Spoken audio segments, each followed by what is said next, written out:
안창수 위원님 모셨습니다. 강의님, 우리 사회에 최근에 참 원로다운 원로가 없다. 그래도 한 10년 전만 해도 사회에 문제가 있으면 원로라는 분들이 말도 좀 하고 있는데 이제는 모두가 다 입을 다물어 버렸습니다. 그래서 이제 저는 우리 강 의원님이 그래도 우리 사회에 어떤 참된 원로 중에 한 분이다 이렇게 생각을 하는데요.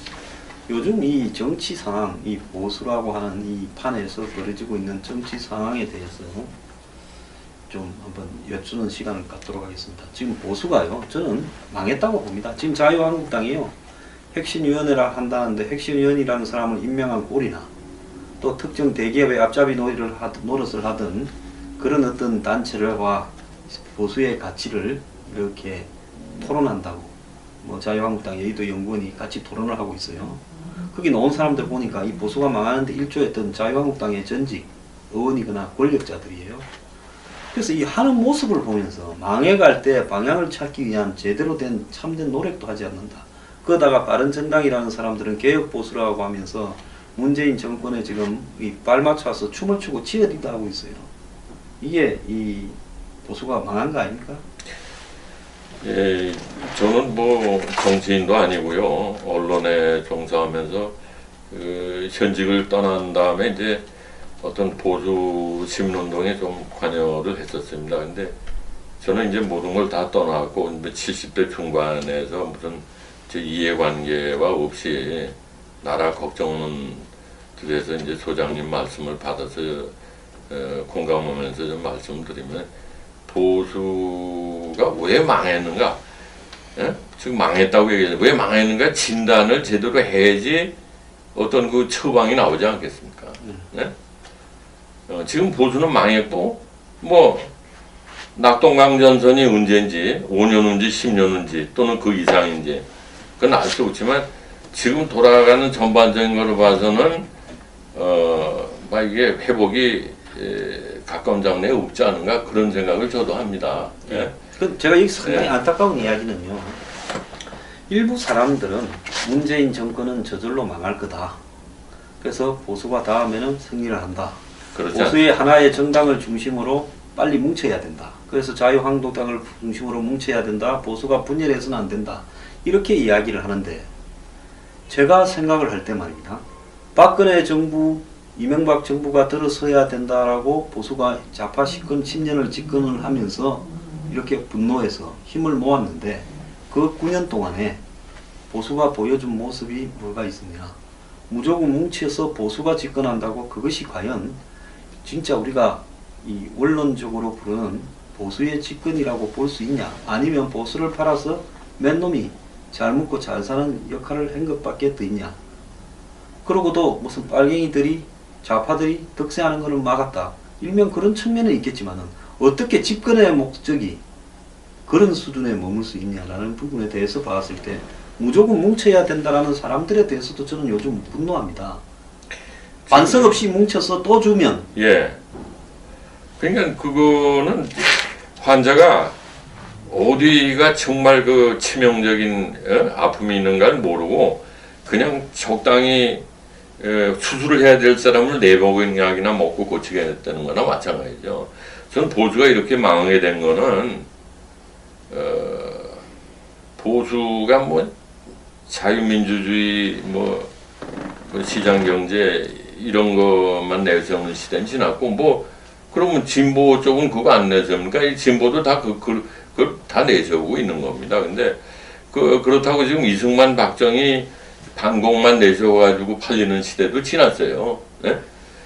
근데 보수의 정말 가치가 뭔지 알고 보수의 가치를 지키기 위해서 노력을 했는가? 그게 없었기 때문에 망한 겁니다.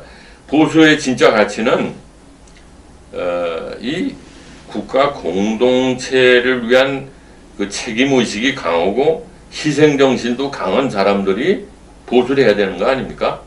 그러니까 뭐 병영의 의무도 철저히 하고 또 기업을 하건 뭘 하건 자기 도덕성에 하자가 없고 이런 그 국가 또 가난하고 어려운 사람에 대한 것도 공동체 차원에서 들여다봐야 돼요. 이런 국가 공동체 이런 커뮤니티에 대한 책임의식이나 희생정신, 봉사 이런 것이 결여됐던 거죠. 그래서 여태까지 우리나라가 이렇게 근본 보수가 망하게 된 게, 보수는 뭐 부패한 기득권층을 보수로 알았던 게 사실이죠. 제가 그 부분을 갖다가 규정하는 부분에 두 가지가, 그러니까 전부 국회의원이라는 사람들은 대통령이나 뭐 이런 국가 뭐 이런 거보다도 자기 하나만 국회의원 자리를 유지하는 것만 생각했던 겁니다. 이게 그러니까 국민들이 바보입니까? 아, 저놈들은 저밖에 모르는 놈들이고, 저희들이 잘된, 저희들은 다 해먹고, 안 해먹은 척하고, 이렇게 불신을 당하는 겁니다. 근데 지금 이제 이게 회복하기 어려운 게, 그런 국가 공동체에 대한 어떤 그 책임의식이나 희생정신이, 보수가 아직 그런 가치관이 확립이 안 된 데다가, 또 하나는 이 운동장이 바뀌어버렸어요. 우리가 요번에 보수 입장에서 볼 때 젊은 사람들을 다 뺏기지 않았어요? 20대부터 50대까지. 특히 젊은 사람 뺏긴 거냐면, 지금 운동장이 그렇게 돼 있습니다. 방송, 신문, 기자들이 젊은 사람들이고 다, 비판의식과. 또 대중문화, 뭐, 다 출판이고, 뭐, 연극, 영화고, 다 젊은 사람들이 비판적으로 해야지, 팔립니다. 영화도 그렇게 해야지 팔리는 거 아니에요? 결국은 정치가요. 예.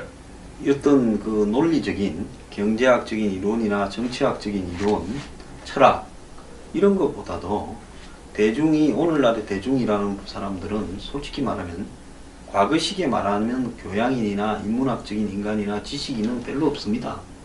지식이 보편화된다고 하지만은 그 대신에 꽤 매우 파편화되고 단편화되지 않았습니까? 근데 이런 어떤 정도의 사고를 가진 대중들에게는, 대중이 뭡니까? 이 파퓰러 아닙니까? 그렇죠. 파퓰리즘이 가장 적합한 이 정치 방식일 수 있어요. 손쉽고요. 그런데 좌파들은 이 파퓰리즘을 이용을 해서 대중의 감성이나 그렇죠. 대중들이 생각하는 어떤 느낌, 잘 속성을 갖다가 기술자죠. 파고들지 않습니까? 예. 그러니까 좌파들이 만드는 영화를 보면 그럴싸한 거죠. 좌파들이 이야기하는 소설이나 좌파들이 주장하는 이 어떤 기사를 보면 그럴싸하는 거 아닙니까? 약자를 위하고요. 평등, 정의. 예. 아, 이거 얼마나 가슴이 뛰는 얘기입니까? 이거 가지고 영화고 책도 만드는 겁니다. 예. 그래서 어제 문재인 대통령의 국정 이 비전도 정의로운 대한민국 아닙니까? 그러니까 결국은 좌파들이 공정하고, 기회가 공정하고 뭡니까? 과정이 또 기회가 균등하고 과정이 공정해서 결과적으로 정의가 실현될 수 있는 나라를 만들겠다. 이게 문재인, 노무현 양 대통령의 모토였어요. 그런다면 상대적으로 거기 반대에 서 있는 보수라는 사람들을 젊은 사람들이거나 지지하지 않는 사람들, 지지를 철회한 사람들이 바라봤을 때는 불공정을 조성하고, 또 기회를 갖다가 균등하게 되지 않도록 하면서 불의에 이바지하는 사람들처럼 되지 않겠습니까? 그런 어떤 보수 정치를 하는 사람이나 보수의 리더들이 말입니다.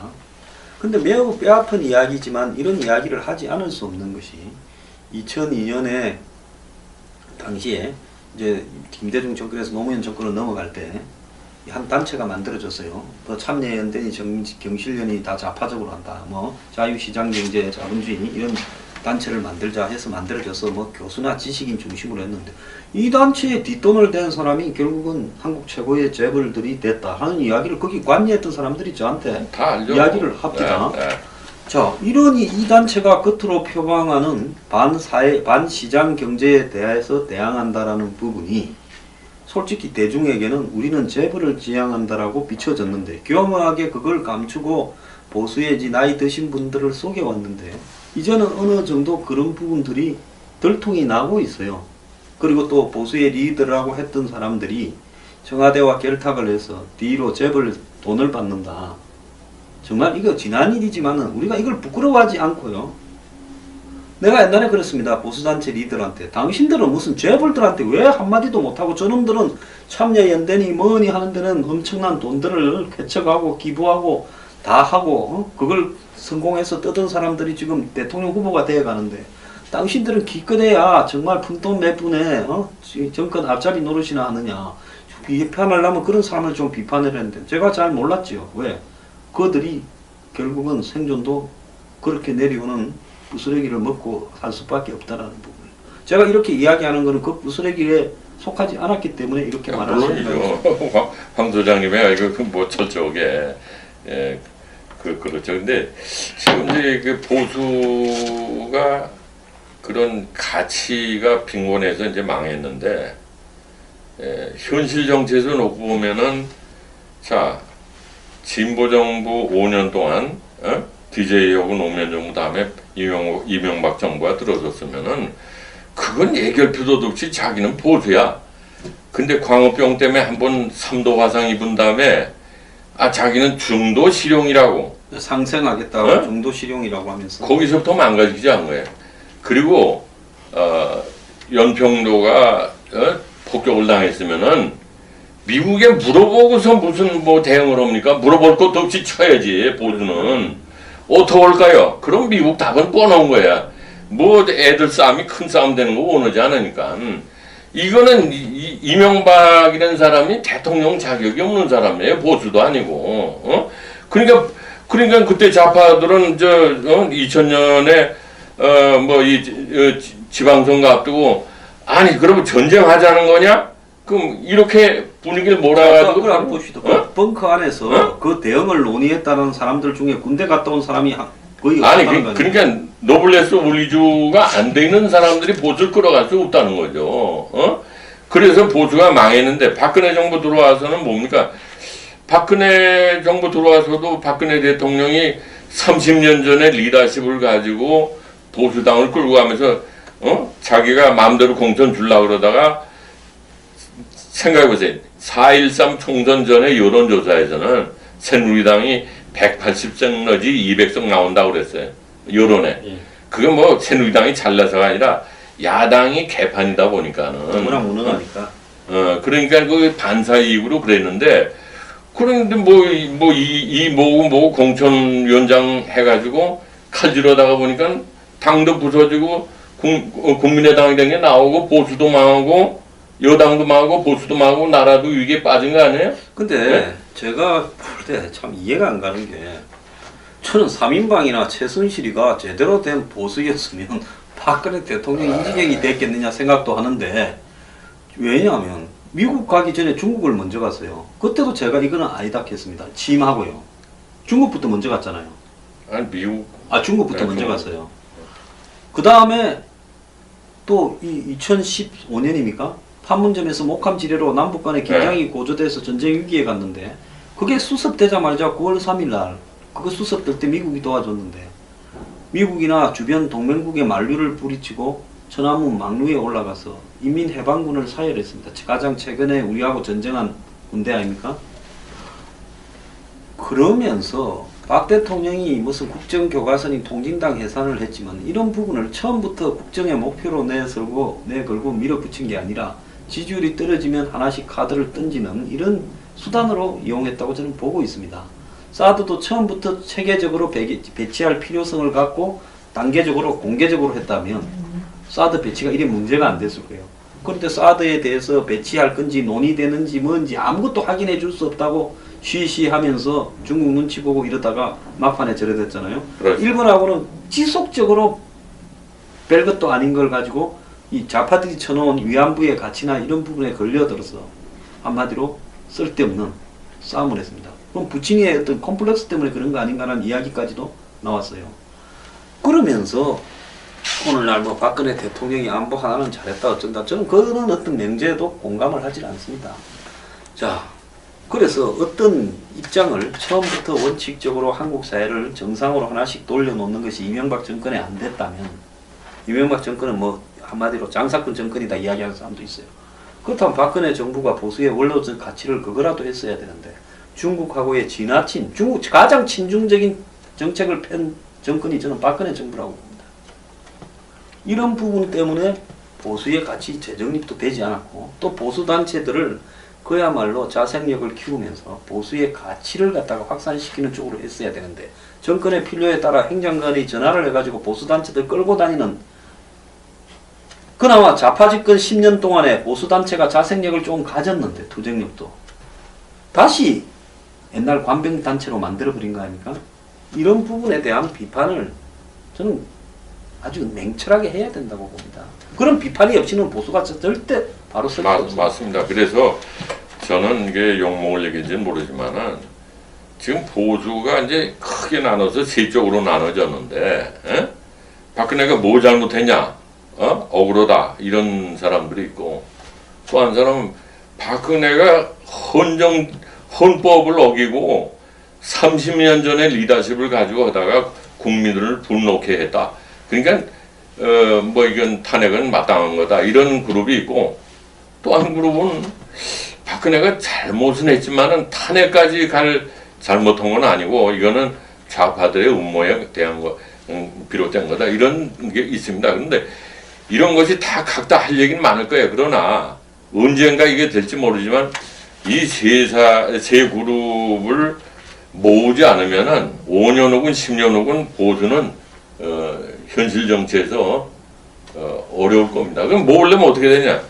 박근혜 대통령이 법리적인 거를 떠나서, 법리적으로야 자기가 어려운 건 소명 다 법적으로 해결해야죠. 뭐 지금 보면은 조금씩 뭐 무죄가 될 가능성도 보이지만은 그걸 떠나서 자기 정권이 임기를 못 마치고 이런 비극적인 결과가 되고 보수가 망하고 나라가 위기에 빠진 데 대해서 총체적인 정치적인 책임에 대해서는 대국민 사과를 해야 되지 않느냐.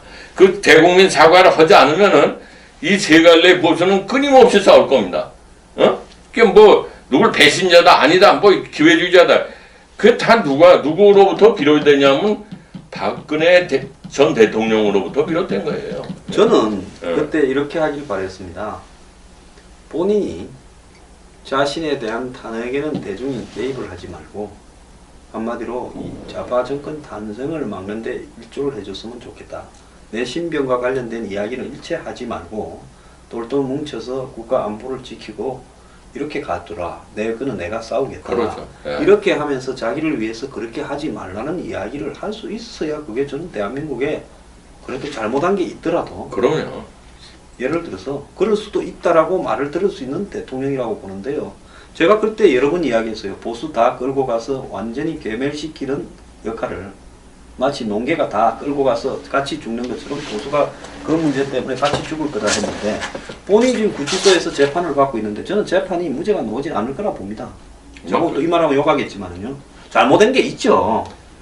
잘못한 게 있으면 잘못한 만큼은 처벌을 받아야 된다고 저는 보고 있습니다.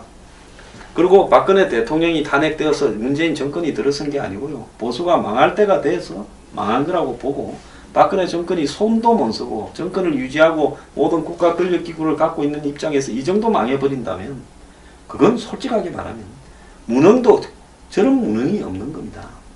그리고 대중의 지지를 저렇게 상실해서 길거리에 다 촛불을 들고 나서서 어떻게 한다. 그걸 갖다가 또다시 태극기를 들어서 꺼보겠다라는 반성 자체도 저는 잘못된 거라고 보고 있습니다. 자, 그러면 좌파 정권이 차지하는 것을 못 봐서 그랬다며. 그럼 명확하게 분리시켜야죠. 박근혜와 좌파 정권을 갖다가 이렇게 등장을 막기 위한 보수의 투쟁을 분리를 시켰어야 되죠. 다 뒤섞여 버렸지 않습니까?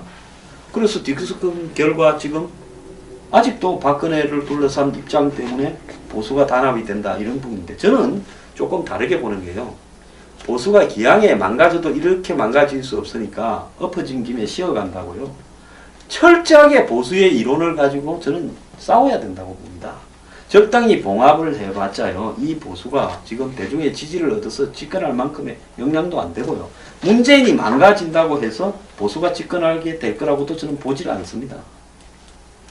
저는 이제 이런 생각을 합니다. 이게 좀 오해가 생기면 안 되겠는데, 미국의 케네디 대통령도 실제로 객관적으로 보면 그렇게 실적이 없는 대통령이랍니다. 근데 그 사람이 그런 비극적인 상황이 돼서 세상을 떠났기 때문에 연민의 정을 가지고 과대평가하는 거예요.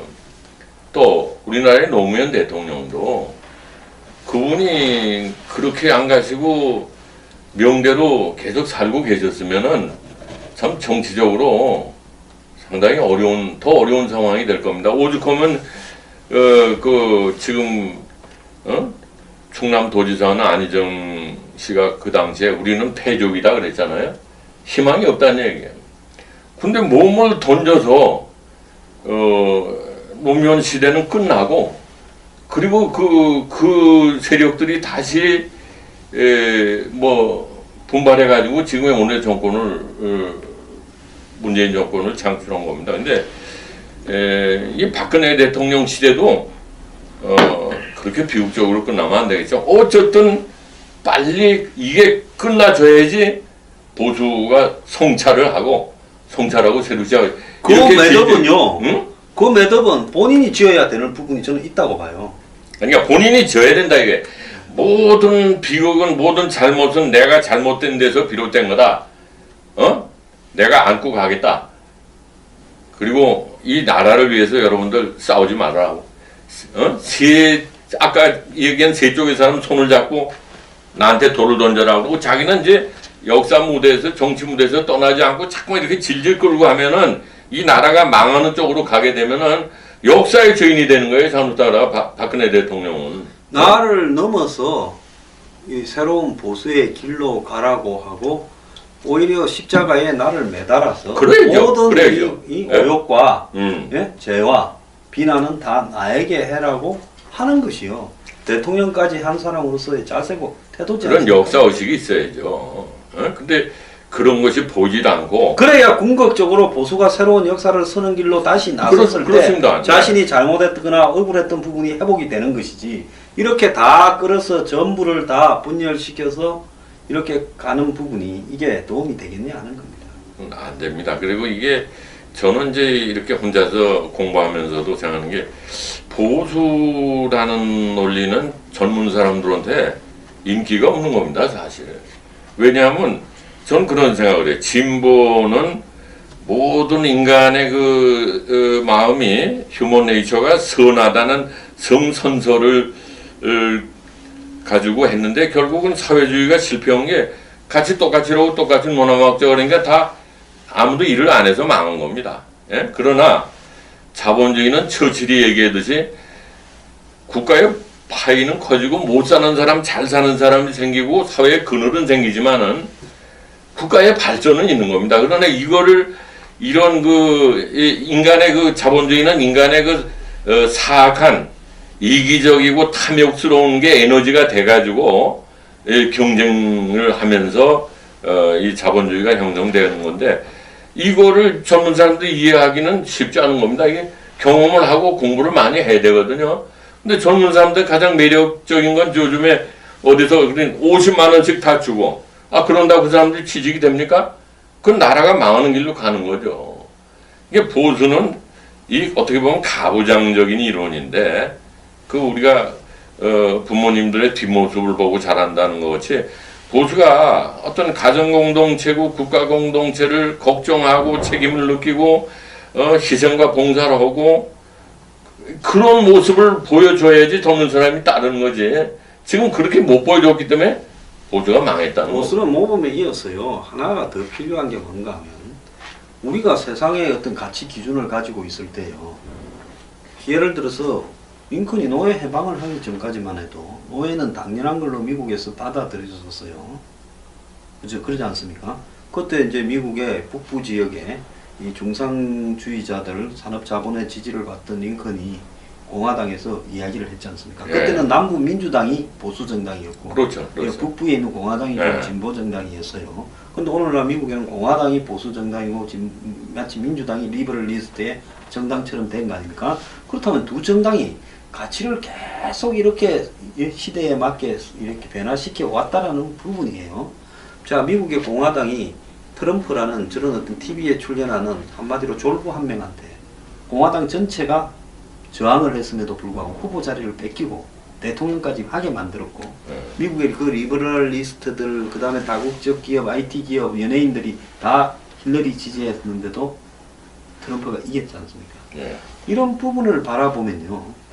이 보수의 가치라는 것은 지키고 공동체를 그냥 단순히 유지하는 게 아니라 시대가 바뀌면 그 시대에 맞는 공동체의 가치를 지속적으로 수정해오고 변화시키고 이렇게 적응시켜가는 것이 보수인데, 진보나 이런 어떤 좌파들은 그걸 한꺼번에 뒤집어 엎자라는 부분이 성향이 강하지 않겠습니까? 그렇죠. 급격하게요.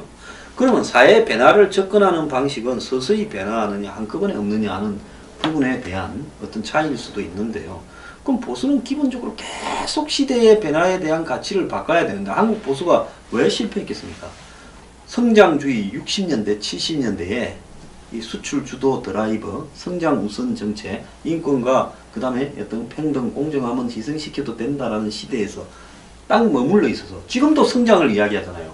성장이 불가능한 시대에 성장을 이야기하면서 낙수 효과를 이야기하니까, 그러니까 삼성 같은 재벌을 보수는 비판을 안 하는 거예요. 아니, 그리고 말씀은 성장도 불가능한 시대지만 성장했다고 고용이 창출되는 시대도 그러니까 아니에요. 성장과 고용의 네? 또 디커플링 분리가 되는 그러면 젊은 사람들한테 야 이제 옛날 그런 시대가 아니다. 너희들이 3D 업종이라도 들어가서 살궁이 돼야 된다.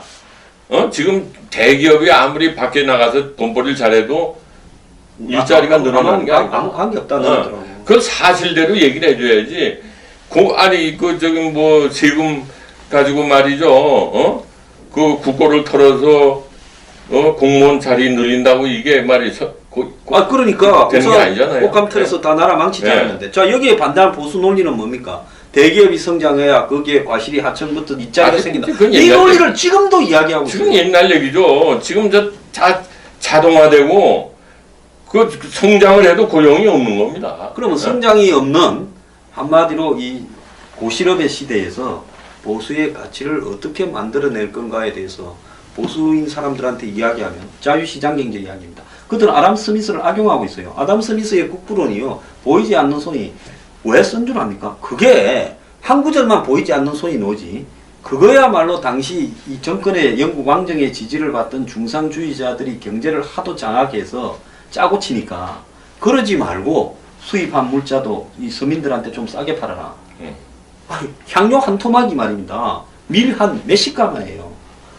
그리고 옷이 수입됐다든 이런 것도 다 좀 싸게 팔아라. 정부가 그것들을 이익을 위해서, 기득권의 이익을 위해서 하지 마라고 아담 스미스가 국부론을 썼는데, 그래야 전체의 국가적인 부가 늘어난다는 걸 이야기했는데, 한국의 자유시장 경제주의자들은 보이지 않는 손 이야기하면서 자유시장 옛날 경제를 얘기죠. 보이지 않는. 장난을 친다는 거예요. 우리 보수는 이게 정말 낙동강전선이 5년 후가 될지 10년 후가 될지, 아니면은 연방제 통일이 돼서 김정은이가 뭐 통일 대통령이 될지는 모르죠. 그러나 이제 보수가 새로 재건하려면은 정말 그 깊은 성찰 속에서 새로 출발을 해야지.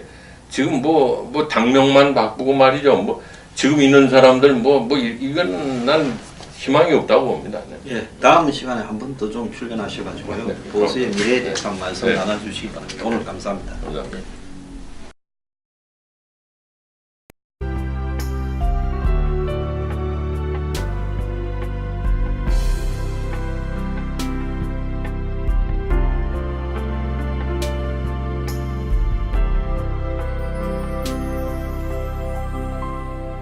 뭐냐면 지금 운동장이 그렇게 돼 있습니다. 방송, 신문, 기자들이 젊은 사람들이고 다 비판 의식과 또 대중문화 다 출판이고 연구, 영화고 다 젊은 사람들이 비판적으로 해야지 팔립니다. 영화도 그렇게 해야지 팔리는 거 아니에요? 결국은 정치가요. 예. 어떤 그 논리적인 경제학적인 이론이나 정치학적인 이론, 철학 이런 것보다도 대중이, 오늘날의 대중이라는 사람들은 솔직히 말하면 과거 시기에 말하면 교양인이나 인문학적인 인간이나 지식인은 별로 없습니다. 지식이 보편화된다고 하지만은 그 대신에 그게 매우 파편화되고 단편화되지 않았습니까? 근데 이런 어떤 정도의 사고를 가진 대중들에게는, 대중이 뭡니까? 이 파퓰러 아닙니까? 그렇죠. 파퓰리즘이 가장 적합한 이 정치 방식일 수 있어요. 손쉽고요. 그런데 좌파들은 이 파퓰리즘을 이용을 해서 대중의 감성이나 그렇죠. 대중들이 생각하는 어떤 느낌, 예? 잘 속성을 갖다가 기술자죠. 파고들지 않습니까? 예. 그러니까 좌파들이 만드는 영화를 보면 그럴싸한 거죠. 좌파들이 이야기하는 소설이나 좌파들이 주장하는 이 어떤 기사를 보면 그래서 하는 거 아닙니까? 약자를 위하고요. 평등, 정의. 아, 이거 얼마나 가슴이 그러니까. 뛰는 얘기입니까? 이거 가지고 영화고 책도 만드는 겁니다. 예. 그래서 어제 문재인 대통령의 국정 이 비전도 정의로운 대한민국 아닙니까? 그러니까 결국은 좌파들이 공정하고 기회가 공정하고 보수의 가치를 이렇게 토론한다고 뭐 자유한국당 여의도 연구원이 같이 토론을 하고 있어요.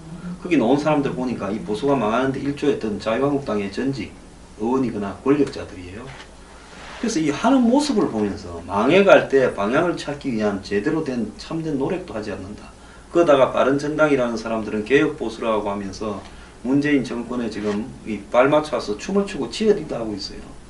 이게 이 보수가 망한 거 아닙니까? 예, 저는 뭐 정치인도 아니고요. 언론에 종사하면서 현직을 떠난 다음에 이제 어떤 보수 시민운동에 좀 관여를 했었습니다. 근데 저는 이제 모든 걸 다 떠나고 70대 중반에서 무슨 제 이해관계와 없이 나라 걱정은 그래서 이제 소장님 말씀을 받아서 공감하면서 좀 말씀드리면 보수가 왜 망했는가? 예? 지금 망했다고 얘기해요. 왜 망했는가? 진단을 제대로 해야지 어떤 그 처방이 나오지 않겠습니까? 예? 지금 보수는 망했고 뭐 낙동강전선이 언제인지 5년인지 10년인지 또는 그 이상인지 그건 알 수 없지만 지금 돌아가는 전반적인 것을 봐서는 막 이게 회복이 가까운 장래에 없지 않은가 그런 생각을 저도 합니다. 예. 제가 여기 상당히 안타까운 이야기는요. 일부 사람들은 문재인 정권은 저절로 망할 거다. 그래서 보수가 다음에는 승리를 한다. 보수의 하나의 정당을 중심으로 빨리 뭉쳐야 된다. 그래서 자유한국당을 중심으로 뭉쳐야 된다. 보수가 분열해서는 안 된다. 이렇게 이야기를 하는데 제가 생각을 할 때 말입니다. 박근혜 정부, 이명박 정부가 들어서야 된다라고 보수가 좌파 집권 10년을 집권을 하면서 이렇게 분노해서 힘을 모았는데 그 9년 동안에 보수가 보여준 모습이 뭐가 있느냐. 무조건 뭉쳐서 보수가 집권한다고 그것이 과연 진짜 우리가 이 원론적으로 부르는 보수의 집권이라고 볼 수 있냐. 아니면 보수를 팔아서 몇 놈이 잘 먹고 잘 사는 역할을 한 것밖에 더 있냐. 그러고도 무슨 빨갱이들이 좌파들이 득세하는 것을 막았다. 일명 그런 측면은 있겠지만은 어떻게 집권의 목적이 그런 수준에 머물 수 있냐라는 부분에 대해서 봤을 때 무조건 뭉쳐야 된다라는 사람들에 대해서도 저는 요즘 분노합니다. 반성 없이 뭉쳐서 또 주면 예. 그러니까 그거는 환자가 어디가 정말 그 치명적인 아픔이 있는가를 모르고 그냥 적당히 수술을 해야 될 사람을 내복약이나 먹고 고치게 했다는 거나 마찬가지죠. 저는 보수가 이렇게 망하게 된 거는 보수가 뭐 자유민주주의 뭐 시장경제 이런 것만 내세우는 시대는 지났고 뭐 그러면 진보 쪽은 그거 안 내세웁니까? 이 진보도 다 그걸 다 내세우고 있는 겁니다. 근데 그렇다고 지금 이승만 박정희 반공만 내세워가지고 팔리는 시대도 지났어요. 네? 근데 보수의 정말 가치가 뭔지 알고 보수의 가치를 지키기 위해서 노력을 했는가? 그게 없었기 때문에 망한 겁니다. 보수의 진짜 가치는 이 국가 공동체를 위한 그 책임의식이 강하고 희생정신도 강한 사람들이 보수를 해야 되는 거 아닙니까? 그러니까 뭐 병영의 의무도 철저히 하고 또 기업을 하건 뭘 하건 자기 도덕성에 하자가 없고 이런 그 국가 또 가난하고 어려운 사람에 대한 것도 공동체 차원에서 들여다봐야 돼요. 이런 국가 공동체 이런 커뮤니티에 대한 책임의식이나 희생정신, 봉사 이런 것이 결여됐던 거죠. 그래서 여태까지 우리나라가 이렇게 근본 보수가 망하게 된 게 보수는 뭐 부패한 기득권층을 보수로 알았던 게 사실이죠. 제가 그거를 갖다가 규정하는 부분에 두 가지가 그러니까 전부 국회의원이라는 사람들은 대통령이나 뭐 이런 국가 뭐 이런 거보다도 자기 하나만 국회의원 자리를 유지하는 것만 생각했던 겁니다. 네. 이게 그러니까 국민들이 바보입니까? 아, 저놈들은 저밖에 모르는 놈들이고 저희들이 잘된 저희들은 다 해먹고 안 해먹은 척하고 이렇게 불신을 당하는 겁니다. 근데 지금 이제 이게 회복하기 어려운 게 그런 국가 공동체에 대한 어떤 그 책임의식이나 희생정신이 보수가 아직 그런 가치관이 확립이 안 된 데다가 또 하나는 이 운동장이 바뀌어버렸어요. 우리가 요번에 보수 입장에서 볼 때 젊은 사람들을 다 뺏기지 않았어요? 20대부터 50대까지 특히 젊은 사람 뺏